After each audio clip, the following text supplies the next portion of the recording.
ਬੇਲੀਓ ਤੁਸੀਂ ਪਿਛਲੇ ਦਿਨਾਂ ਵੇਖਿਆ ਉਸੇ ਦਾ ਕਿ ਜਦਣ ਸੈਲਾਬ ਦੇ ਦਿਨਾਂ ਦੇ ਵਿੱਚ ਪੰਜਾਬ ਗੌਰਮੈਂਟ ਜਿਹੜੀ ਉਹ ਉਸ ਕਣਕ ਦੀ ਤਰਸੀਲ ਜਿਹੜੀ ਆਈ ਉਹ ਦੂਜੇ ਸੂਬਿਆਂ ਨੂੰ ਮਹਿਦੂਦ ਕਰ ਛੱਡੀ, ਰੋਕੀ।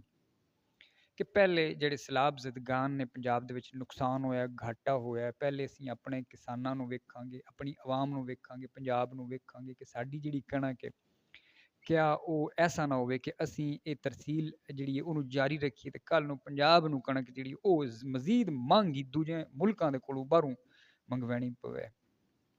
ਇਸ ਗੱਲ ਦਾ ਬਹਾਨਾ ਬਣਾ ਕੇ ਜਨਾਬ ਕੁਝ ਜਿਹੜੇ ਦੂਜੇ ਸੂਬੇ ਨੇ ਉਹਨਾਂ ਦੇ ਵਿੱਚ ਬੜਾ ਰੌਲਾ ਪੈ ਗਿਆ ਕਿ ਜਨਾਬ ਇਹਦਾ ਮਤਲਬ ਹੈ ਕਿ ਅਸੀਂ ਹੁਣ ਆਪਣੀ ਬਿਜਲੀ ਵੀ ਮੁੜ ਰੋਕ ਲੈਂਦੇ ਹਾਂ, ਅਸੀਂ ਮੁੜ ਜਨਾਬ ਆਪਣੀ ਗੈਸ ਰੋਕ ਲੈਂਦੇ ਹਾਂ, ਸਾਡੀਆਂ ਜਿਹੜੀਆਂ ਚੀਜ਼ਾਂ ਜਿਹੜੇ ਵਸਾਇਲ ਨੇ ਉਹ ਅਗਰ ਇਸਤੇਮਾਲ ਕਰਦਾ ਪਿਆ ਪੰਜਾਬ ਤੇ ਅਸੀਂ ਉਹ ਰੋਕ ਲੈਂਦੇ ਹਾਂ। ਹੁਣ ਇਹ ਜਿਹੜੀ ਵੀਡੀਓ ਹੈ ਇਹ ਬਣਾਉਣ ਦਾ ਮਕਸਦ ਜਿਹੜਾ ਹੈ ਉਹ ਇਹ ਹੈ ਕਿ ਅਸੀਂ ਵਸਾਇਲ ਜਿਹੜੇ ਨੇ ਉਹਨਾਂ ਦੇ ਹਵਾਲੇ ਨਾਲ ਥੋੜ੍ਹੀ ਜਿਹੀ ਗੱਲ ਕਰਾਂ ਮੈਂ ਕਿ ਕਿਹੜੇ ਵਸਾਇਲ ਨੇ ਜਿਨ੍ਹਾਂ ਨੂੰ ਰੋਕਿਆ ਜਾ ਸਕਦਾ ਹੈ।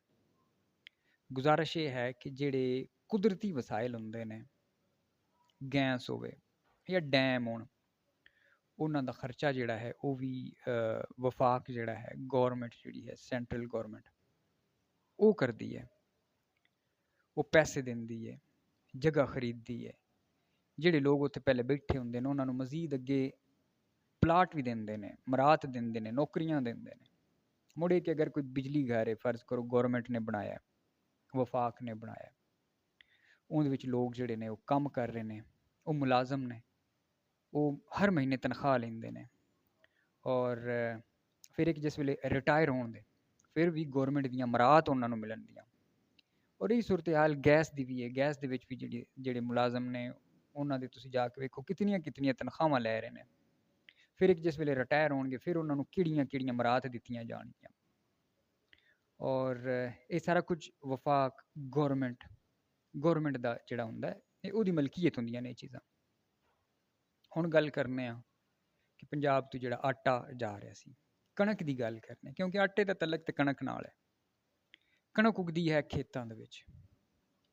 ਤੁਸੀਂ ਪੰਜਾਬ ਦੇ ਅੰਦਰ ਆਓ, ਕੋਈ ਹਿੱਕ ਖੇਤ, ਕੋਈ ਹਿੱਕ ਵੀਆ, ਕੋਈ ਹਿੱਕ ਹਲਵਾਨ ਐਸਾ ਜਿੱਥੇ ਕਣਕ ਉਗਦੀ ਹੋਵੇ। ਔਰ ਉਹ ਪੰਜਾਬ ਦੀ ਮਤਲਬ ਪੰਜਾਬ ਗੌਰਮੈਂਟ ਹੋ ਗਈ ਜਾਂ ਵਫਾਕ ਗੌਰਮੈਂਟ ਹੋ ਗਈ, ਚਲੋ ਪੰਜਾਬ ਨੂੰ ਸਾਈਡ ਤੇ ਕਰ ਦਿਓ, ਵਫਾਕ ਨੇ ਖਰੀਦਿਆ ਹੋਵੇ ਔਰ ਉੱਥੇ ਕਿਸਾਨ ਜਿਹੜੇ ਨੇ ਉਹਨਾਂ ਨੂੰ ਨਾ ਰੱਖਿਆ ਹੋਵੇ ਤਨਖਾਹਾਂ ਦੇ ਉੱਤੇ ਤੇ ਉਹ ਵਿਖਾਓ। ਫਿਰ ਤੁਸੀਂ ਗੱਲ ਕਰੋ ਕਿ ਭਾਈ ਜਿਹੜੇ ਵਸਾਇਲ ਨੇ ਉਹਨਾਂ ਤੇ ਬਰਾਬਰੀ ਦਾ ਹੱਕ ਹੋਣਾ ਚਾਹੀਦਾ। ਆਟਾ ਜਿਹੜਾ ਹੈ ਉਹ ਜਨਾਬ ਗੌਰਮੈਂਟ ਦੇ ਕੋਲ ਜ਼ਰੂਰ ਜਾਂਦਾ ਹੈ, ਵਫਾਕ ਦੇ ਕੋਲ ਟੁਰ ਜਾਂਦਾ ਹੈ, ਉਹਦਾ ਅਖਤਿਆਰ ਟੁਰ ਜਾਂਦਾ ਹੈ ਬਹੁਤ ਸਾਰੀਆਂ ਚੀਜ਼ਾਂ ਦਾ। ਲੇਕਿਨ ਇਹ ਜਿਹੜਾ ਆਟਾ ਹੈ ਜਾਂ ਜਿਹੜੀ ਕਣਕ ਹੈ ਇਹ ਲੋਕਾਂ ਦੀ ਜ਼ਾਤੀ ਮਲਕੀਅਤ ਹੈ। ਇਹ ਜਿਹੜੇ ਕਿਸਾਨ ਨੇ ਜਿਨ੍ਹਾਂ ਦੇ ਖੇਤਾਂ ਦੇ ਵਿੱਚ ਉਗਦਾ ਹੈ ਇਹ ਉਹਨਾਂ ਦੀ ਜ਼ਾਤੀ ਮਲਕੀਅਤ ਹੈ। ਇਹਦੇ ਉੱਤੇ ਮੈਂ ਨਹੀਂ ਸਮਝਦਾ ਕਿ ਕੋਈ ਇਹ ਆਖੇ ਕਿ ਨਹੀਂ ਜੀ ਜ਼ਬਰਦਸਤੀ ਤੁਸੀਂ ਦੂਜੇ ਸੂਬਿਆਂ ਨੂੰ ਇਹ ਤਰਸੀਲ ਕਰੋ। ਜਿਤਨੇ ਵੀ ਖੇਤ ਨੇ ਜਿੱਥੇ ਕਣਕ ਉਗਦੀ ਪਈ ਹੈ ਉਹਦੇ ਵਿੱਚ ਸ਼ੁਰੂ ਤੋਂ ਲੈ ਕੇ ਐਂਡ ਤੱਕ ਜਿਤਨਾ ਵੀ ਖਰਚਾ ਹੁੰਦਾ ਉਹ ਕਿਸਾਨ ਆਪਣੀ ਜੇਬ ਤੋਂ ਕਰਦਾ ਹੈ। ਮਹਿੰਗੀ ਬਿਜਲੀ ਵਰਤਦੇ ਨੇ, ਟਿਊਬਵੈਲ ਹੋਵੇ ਉਹਦੇ ਵਾਸਤੇ, ਜਾਂ ਕੋਈ ਹੋਰ ਕੋਈ ਵਿੱਚ ਬੀਜ ਸੱਟਦੇ ਨੇ ਉਹ ਵੀ ਖਰੀਦ ਕੇ ਸੱਟਦੇ ਨੇ, ਮੁਫਤ 'ਚ ਉਹ ਵੀ ਨਹੀਂ।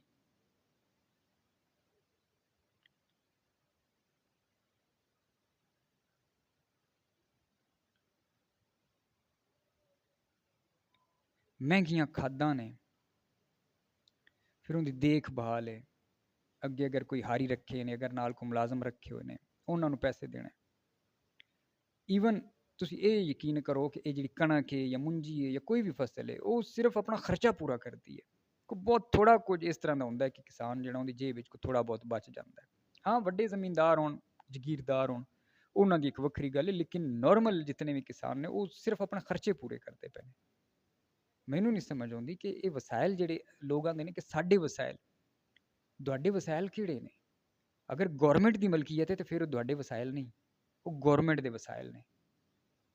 ਜ਼ਾਤੀ ਵਸਾਇਲ ਉਹ ਹੁੰਦੇ ਨੇ ਪੰਜਾਬ ਦੇ ਕਿਸਾਨਾਂ ਕੋਲ ਜਿਹੜੇ ਨੇ ਉਹਨਾਂ ਦੇ ਖੇਤ ਨੇ, ਜਾਂ ਉਹ ਜਿਹੜੀ ਕਣਕ ਉਗਾ ਰਹੇ ਨੇ, ਮੁੰਜੀ ਉਗਾ ਰਹੇ ਨੇ, ਜਾਂ ਕੋਈ ਵੀ ਫਸਲ ਉਗਾ ਰਹੇ ਨੇ। ਹਾਂ ਤੁਸੀਂ ਅਗਰ ਆੜੂ ਜਿਹੜਾ ਹੈ ਉਹ ਬੰਦ ਕੀਤਾ ਹੁੰਦਾ, ਅਗਰ ਤੁਹਾਡੇ ਕੋਲ ਫਰੂਟ ਆਉਂਦਾ, ਸੇਬ ਆਉਂਦਾ, ਉਹ ਤੁਸੀਂ ਬੰਦ ਕਰ ਦਿੰਦੇ, ਤੁਸੀਂ ਕਹਿੰਦੇ ਕਿ ਜਨਾਬ ਅਸੀਂ ਪੰਜਾਬ ਨੂੰ ਨਹੀਂ ਗਲਣਾ, ਉਹ ਤੁਸੀਂ ਕਰ ਸਕਦੇ ਹੋ। ਉਹ ਕਿਉਂਕਿ ਤੁਹਾਡੀਆਂ ਜ਼ਾਤੀ ਜਿਹੜੇ ਬਾਗ ਨੇ, ਬਗਾਤ ਨੇ, ਉਹਨਾਂ ਦੇ ਵਿੱਚ ਹੁੰਦੇ ਨੇ, ਉਹ ਗੌਰਮੈਂਟ ਦੀ ਮਲਕੀਅਤ ਵਿੱਚ ਨਹੀਂ ਆਉਂਦੇ। ਲੇਕਿਨ ਤੁਸੀਂ ਗੈਸ ਜਾਂ ਬਿਜਲੀ ਘਰ ਜਾਂ ਇਹਨਾਂ ਦੇ ਤਾਨੇ ਮੇੜੇ ਨਹੀਂ ਮਾਰ ਸਕਦੇ। ਉਹ ਵਫਾਕ ਦੇ ਅੰਡਰ ਨੇ, ਉਹ ਗੌਰਮੈਂਟ ਦੀ ਮਲਕੀਅਤ ਹੈ, ਉਹ ਗੌਰਮੈਂਟ ਦੇ ਵਸਾਇਲ ਨੇ।